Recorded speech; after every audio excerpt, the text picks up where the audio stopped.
पहला आसमान किस चीज़ का बना हुआ है? जवाब है ठहरे हुए पानी का। दूसरा आसमान किस चीज़ का बना हुआ है? जवाब है सफ़ेद मोती का।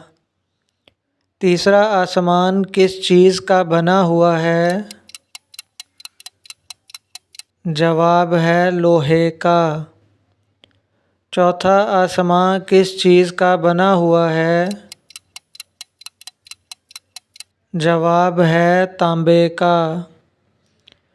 पांचवा आसमान किस चीज़ का बना हुआ है? जवाब है चांदी का। छठा आसमान किस चीज़ का बना हुआ है? जवाब है सोने का। सातवां आसमान किस चीज़ का बना हुआ है? जवाब है सफ़ेद ज़मर्द का।